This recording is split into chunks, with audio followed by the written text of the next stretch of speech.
Well finally TV9 impact news చూద్దాము. TV9 impact తోటి కోనసీమ రైతుల్లో మళ్ళీ ఆశలు చిగురించాయి. కోనసీమలో లక్షల కొబ్బరి చెట్లను కబళిస్తోన్న ఉప్పునీటి ముప్పుపై రైతుల గుండెకోతను చూపించింది టీవీ9. ఆ కథనాలకు ఏపీ ప్రభుత్వం స్పందించింది. దీంతో ఎట్టకేలకు తమ గోడు ప్రభుత్వానికి చేరిందని, త్వరలోనే శాశ్వత పరిష్కారం లభిస్తుందని కోనసీమ రైతులు ఆశాభావాన్ని వ్యక్తం చేస్తున్నారు.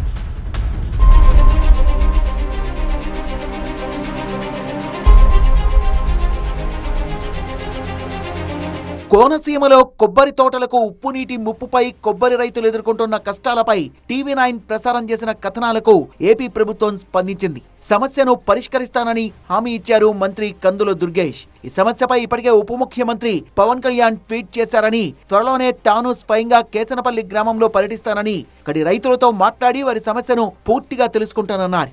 రైతులకు న్యాయం జరిగేలా సమస్య పరిష్కారానికి కృషి చేస్తానని హామీ ఇచ్చారు మంత్రి కందుల దుర్గేష్.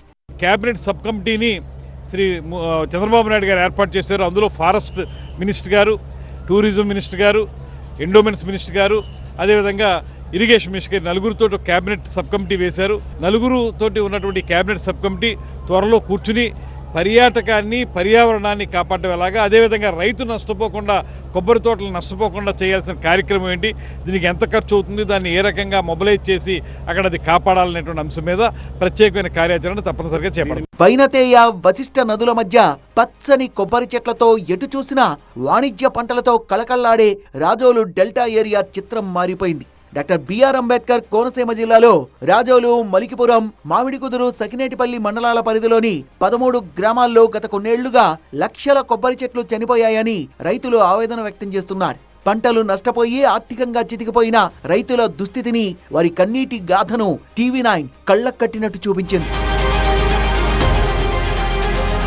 రక్తతుల్య నదిగా పిలిచే శంకరగుప్తం మంచినీటి డ్రైన్ గతి తప్పడంతో ఉప్పు నీరు పొంగి వేలాది ఎకరాల కొబ్బరి తోటల్ని ముంచెత్తుతోంది. కొడుకుల్లా పెంచుకున్న లక్షల కొబ్బరి చెట్లు ఉప్పునీటి కారణంగా వేర్లు కుళ్ళిపోయి దిగుబడి పూర్తిగా తగ్గిపోవడంతో రైతులు కన్నీటి పర్యంతమవుతున్నారు. ఒకప్పుడు వారానికి 1,00,000 నుంచి 2 లక్షల కొబ్బరికాయలు ఎగుమతి అయిన ఈ ప్రాంతం నుంచి ఇప్పుడు నెల రోజులైనా 1,00,000 కాయలు కూడా కూడట్లేదని రైతులు ఆవేదన వ్యక్తం చేస్తున్నారు. దీనికి కారణం ప్రకృతి విపత్తులు కాదు, నిర్లక్ష్యం సృష్టించిన విధ్వంసం. అవును, నిర్ణయాలలో లోపాలు, నష్ట నివారణ చర్యల్లో అలసత్వానికి కళ్ల ముందు లక్షల కొబ్బరి చెట్లు రాలిపోతున్నాయి. ఇదే విషయాన్ని రిపోర్టర్ స్పెషల్ ప్రోగ్రాంలో చూపించింది టీవీ9.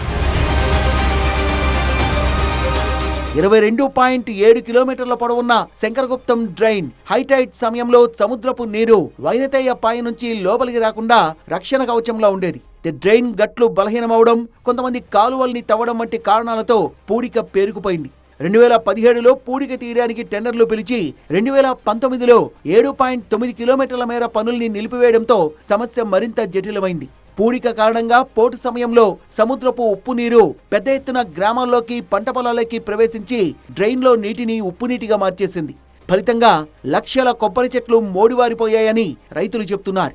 టీవీ9 క్షేత్రస్థాయికి వెళ్లి సమస్యను వెలుగులోకి తీసుకురావడంతో ప్రభుత్వం స్పందించింది. కొబ్బరి ఆధారిత పరిశ్రమలు ఏవైతే ఉన్నాయో అవి ఎప్పుడైతే మీకు చెట్లు లేకపోతే ఆ పరిశ్రమలు కూడా ఇబ్బంది పడతాయి. దాని మీద ఆధారపడినటువంటి వ్యక్తులు ఎవరైతే ఉన్నారో వారి ఉపాధి కూడా కోల్పోతారు.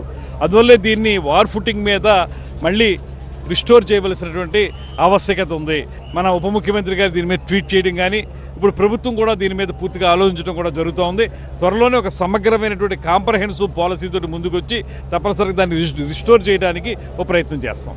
మొత్తంగా టీవీ9 కథనాలతో కొబ్బరి రైతుల ఆవేదనపై ప్రభుత్వం స్పందించడంతో త్వరలోనే శాశ్వత పరిష్కారం లభిస్తుందని కోనసీమ రైతులు ఆశాభావం వ్యక్తం చేస్తున్నారు.